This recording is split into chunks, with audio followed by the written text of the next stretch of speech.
In my house, the hierarchy was simple but loaded with tension. There was my older brother, and then there was me. Everyone knew who mattered more. He was the golden child, the one teachers praised and my parents bragged about. His future was a frequent topic of proud conversation at the dinner table. When he needed new books, money magically appeared. When he needed extra tutoring, sacrifices were made without a second thought. He was the investment, the sure thing. But what about me? My house, the hierarchy was simple. There was my older brother, and then there was me. Everyone knew who mattered more. He was the golden child, the one teachers praised and my parents bragged about. His future was a frequent topic of proud conversation at the dinner table. When he needed new books, money magically appeared. When he needed extra tutoring, sacrifices were made without a second thought. He was the investment, the sure thing. Me, I was told to manage, so I learned to live small, to shrink myself to fit the space they gave me. I wore my brother's hand-me-down clothes, filled the leftover pages of his old notebooks, and learned to stop asking questions that earned me tired sighs. I learned that my needs were an inconvenience. But what they never saw, what no one saw,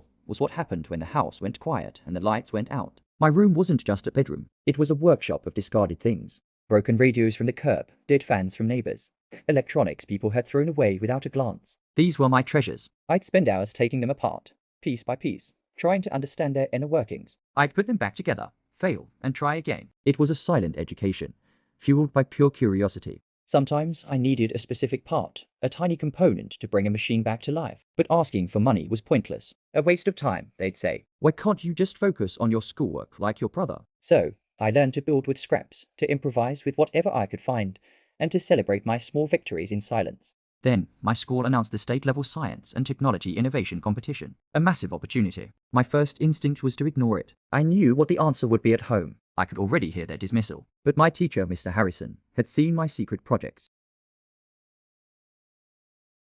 He didn't just encourage me. He practically dragged me to the registration desk. You have a gift, he insisted. Let people see it. Somehow, against all odds, my project made it to the final 10. The school sent out invitations to the finalists' parents. My hands trembled as I gave them the letter. They barely glanced at it. They were busy. It was probably nothing important. My heart sank. It was the same story again. But this time, someone else was in my corner. Mr. Harrison called them. I don't know what he said, but I heard him plead. Please, he said, just come. It would mean the world to him.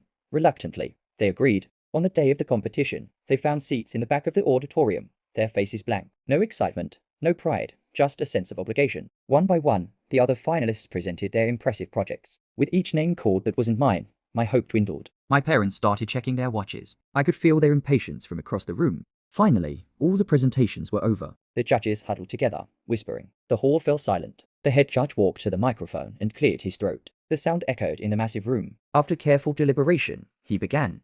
The winner of this year's State Science and Technology Innovation Award is... I held my breath. My entire world seemed to stop. Project number 7. That was me. Project number 7 was my cobbled-together invention, born from scraps and whispers. For a moment, I was sure I'd misheard. Then, Mr. Harrison leaped to his feet, cheering. The applause started as a trickle and then became a roar. I walked to the stage, my legs feeling like they belonged to someone else. As I accepted the trophy, I glanced into the audience, and I saw them, my parents. They were on their feet, their faces a mixture of shock and disbelief. A few weeks later, another letter arrived. This one was thick. It was from a top engineering university, MIT. A full scholarship, based on my competition win. My parents read it over and over, as if the words might change. That night, for the first time, my mother cried for me, not out of pity, but something I couldn't quite name. My father, a man of few words, just looked at me and said quietly, "We didn't know."